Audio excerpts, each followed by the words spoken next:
Y'all know they treat us like shit. African people don't like black people. Y'all know they treat us like shit. They talk down to us. They think they better than us. And I don't understand because we from the same tribe, kind of.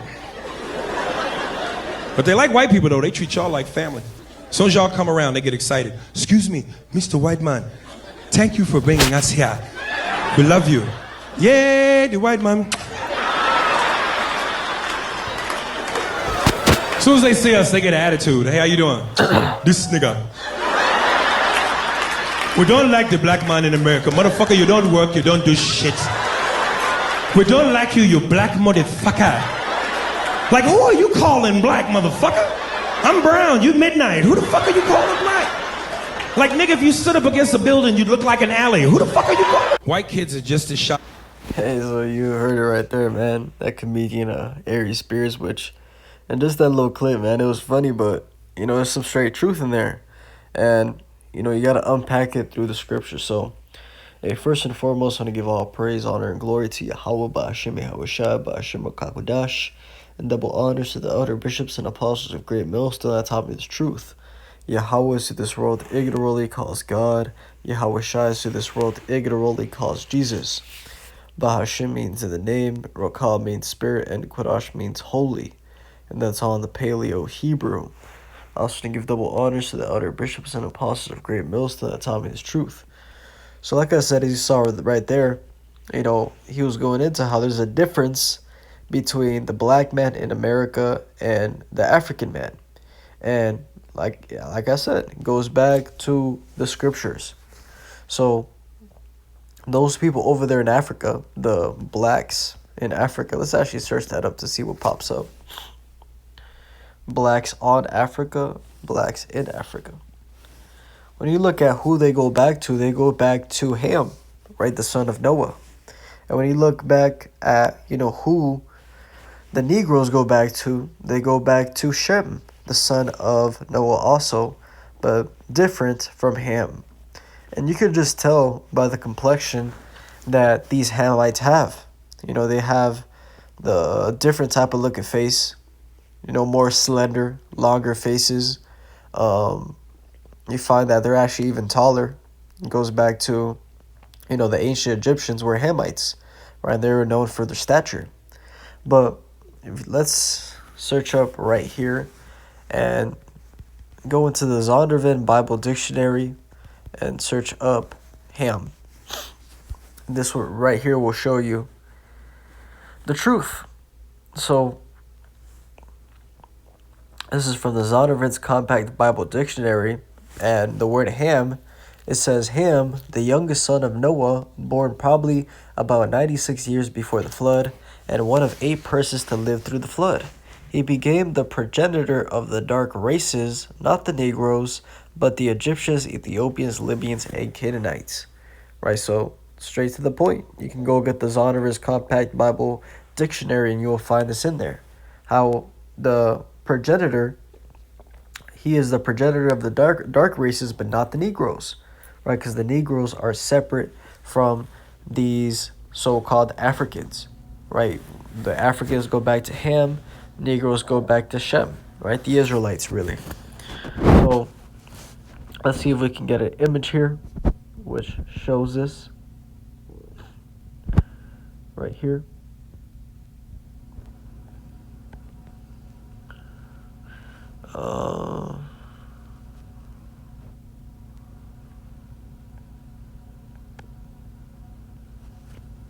That goes into something else, but I'm gonna get right here. You can see, this is straight out the picture showing that. And let's actually search up Negro and Ham. Right, here we go. So it says Hamites, descendants of Ham, as you can see up top, and then descendants of Shem, as you can see at the bottom, right? Israelites, which they are, they have two completely different phenotypes. Right? Look at this one. That's a Shemite and then a Hamite, right? Those big cheekbones. So just a, visual representation. Israelite and a Hamite. Negroes Africans.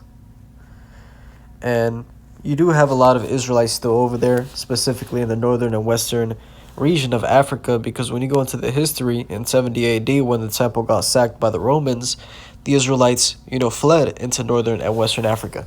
And that's why you have tribes over there still that call themselves, the Igbo tribe, for example, that identify, with the Hebrew culture. They understand that they go back to the Israelites, but they're essentially still following a false way because they follow the Hebrew way of the so-called Jewish, right, which is completely off. But the Igbo people, they know that they are Israelites. Like if I search that up right there, Israelites. Right, Igbo Israelites or Igbo Jews are members of the Igbo ethnic group in Nigeria who believe they descend from the ancient lost tribes of Israel, specifically the tribe of Gad. While millions of Igbos identify culturally with this Israelite heritage, only a small minority actively practice Judaism in dozens of local synagogues. Right, so majority of them know they're Israelites, but it says only a couple ultimately follow that Judaism. So let's go into the scriptures and read about how, the history of the Israelites and these Hamites.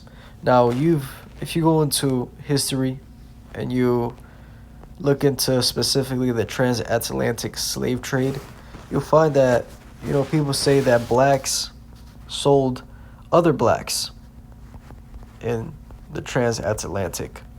Search that up.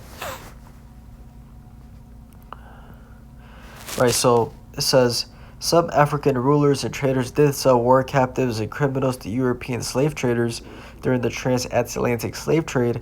However, historians note that describing this as blacks selling blacks is a modern oversimplification that misrepresents the distant ethnic groups, political conflicts, and immense power imbalance is of the era. It says, people in 15th and 19th century Africa did not identify as a single monolithic racial group black. Right, because that term black, came, essentially by Bacon's Rebellion, right, which when you go into Bacon's Rebellion and what that was, it was essentially this created white and blackness, baldness.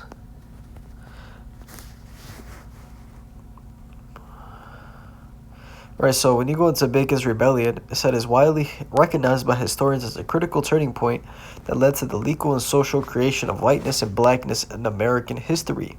Prior to the rebellion, poor European indentured servants and enslaved Africans lived, worked, and revolted together as a unified underclass.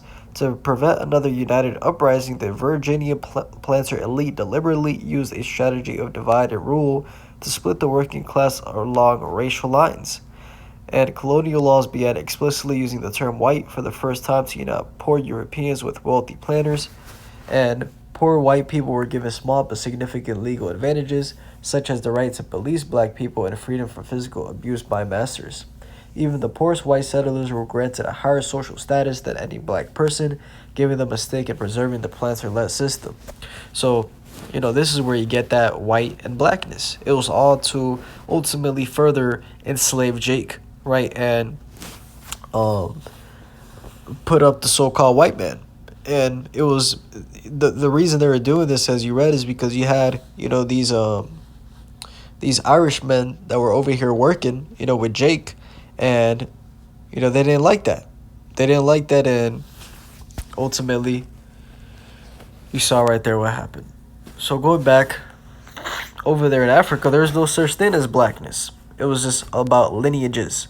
And that's where you had the Israelites and the Hamites. And when you go into the black selling blacks, the real understanding is that Hamites sold the Israelites to the Edomites. Okay, and we can read about that in Joel chapter 3 and verse 3. It says, and they have cast lots for my people, and have given a boy for an harlot, and sold a girl for wine, that they might drink. Yea, and what have ye to do with me, O Tyre and Zidon, and all the coasts of Palestine? Will you render me a recompense? And if you recompense me, swiftly and speedily will I return your recompense upon your own head. Now, what is Tyre and Zidon going into? when you go into that verse, and I'm gonna go into it in the Blue Letter Bible to be able to pull out the a word on that. So you go into that word Zidon, and it goes into Zidon, hunting, ancient Phoenician city on Mediterranean coast north of Tyre. And when you go down right here, it says Zidon, the name of a son of Canaan, right? So ultimately, Canaan was a son of Ham. So this is dealing with the Hamites. So when he's referring to people here, he's referring to the Hamites. It says, because ye have taken my silver and my gold, and have carried into your temples my goodly pleasant things. The children also of Judah and the children of Jerusalem have ye sold unto the Grecians, that ye might remove them far from their border. And that right there is the transatlantic slave trade. How these Hamites sold the Israelites to the Grecians, aka the so-called white man, the Edomites. Now, I'm actually curious to see what that word Grecians is there in the Old Testament. Grecians, Ionian, says a Jevanite or descendant of Javan, Grecian, which is dealing with these Edomites. So, I think the point has been established there. Essentially, those people over there in Africa are Hamites, and the Negroes of America are Israelites. And that's what these people here, fail to understand. So with that, I'll give all praise, honor, and glory to Yahweh, Ba'ashem Yahushua, Ba'ashem HaKakodash, and double honors to the other bishops and apostles of Great Millstone that taught me this truth. Shalom to you, elect, shalom.